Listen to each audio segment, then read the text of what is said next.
और राजकुमार भाले से शिकार को मार देता है। अरे दुष्ट राजकुमार, ये तूने क्या किया? मेरी गाय के साथ तुझे पता है कि तूने कितना बड़ा पाप किया है। जा, मैं तुझे श्राप देता हूँ कि तू अभी एक भेड़िया बन जाएगा। देखते ही देखते साधु के श्राप से राजकुमार एक भेड़िया बन जाता है।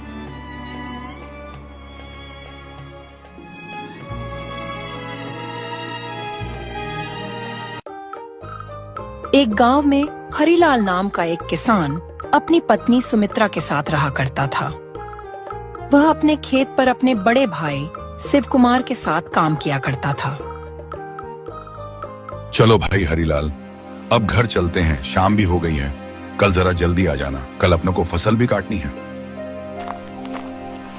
ऐसा कहकर वह दोनों अपने घर चले जाते हैं।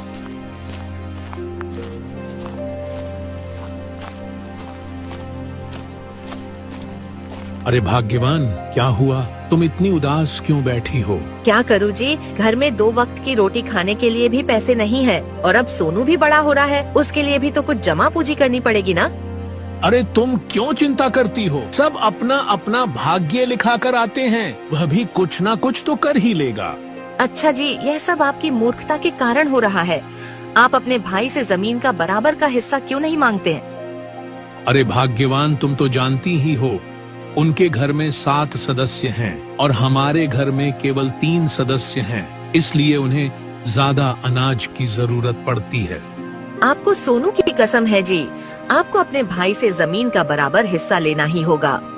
सुमित्रा, तुम तो जानती ही हो, हमारे पिताजी की आखिरी ख्वाहिश थी कि हम दोनों भाई साथ मिलकर काम करें। अच्छा, तो तुम अपने पिता की सोच के साथ यही रहो। मैं सोनू को लेकर अपने मायके जा रही हूँ। जब तुम्हें हमारी कीमत समझ में आए तो हमें बुला लेना। सुमित्रा इतना कहकर सोनू को लेकर वहां से चली जाती है।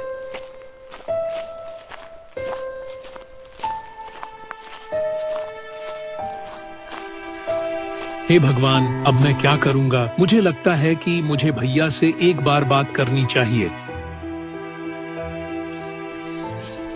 और अगले दिन हरिलाल अपने भाई के पास चला जाता है। भैया, मुझे आपसे एक जरूरी बात करनी है, अपनी जमीन को लेकर। हाँ बताओ हरिलाल, क्या बात हो गई जो आज तुम सुबह सुबह यहाँ आ पड़े? भैया, मुझे आपसे जमीन के बंटवारे की बात करनी है। ये क्या कह रहे हो हरिलाल? तुम्हें पिताजी की आखिरी ख्वाहिश नहीं मालूम है क्या? हाँ भैया, मुझे पिताजी की आखिरी ख्वाहिश याद है, पर मुझे अपना घर का खर्च चलाने में दिक्कत आ रही है, और फिर सोनू भी अब बड़ा हो रहा है, मुझे उसके लिए भी आगे का कुछ सोचना है। हाँ तो ठीक है, पर उस जमीन का ज्यादा हकदार मैं हूँ, क्योंकि मैं तुम्हारा बड़ा भाई हूँ। क्या बात हुई भैया? जमीन का बंटवारा होगा तो बराबर का होगा, कोई इसमें बड़ा छोटा नहीं है।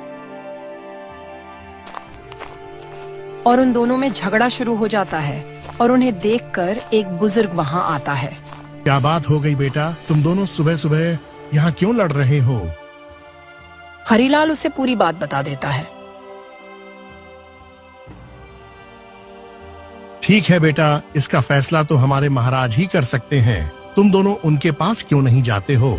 तो ठीक है हरिलाल, हम दोनों फसल कटाई के बाद राजा के पास जाएंगे। और वहीं दूसरी तरफ राजमहल से सेनापति आता है। महाराज, गजब हो गया। क्या हुआ सेनापति? तुम इतने घबराए हुए क्यों हो, और तुम्हारे साथ ये भेड़िया कैसे अंदर आ गया? महाराज, ये कोई भेड़िया नहीं है, ये हमारे प्रिय राजकुमार है। यह क्या कह रहे हो सेनापति? तुम्हारा दिमाग तो सही है ना एक इंसान भेड़िया कैसे बन सकता है? और किसमें इतना हिम्मत हो गया कि मेरे बेटे को ऐसा बना सके? महाराज, आज राजकुमार हमारे साथ शिकार पर गए थे, और वहीं। अरे सेनापति, मुझे लगता है उन झाड़ियों के पीछे शायद कोई जंगली जानवर लग रहा है। लाओ भाला दो, अभी उसे मार देता हूँ। और राजकुमार भाले से शिकार को मार देता है। चलो सेनापति, वहाँ चलकर देखते हैं।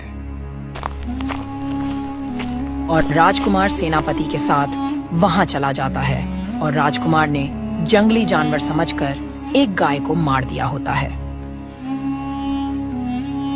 हे भगवान, मुझसे ये क्या हो गया? मुझसे तो गौ हत्या का पाप हो गया। अब मैं ये क्या करूं? तभी वहां एक साधु आ जाता है।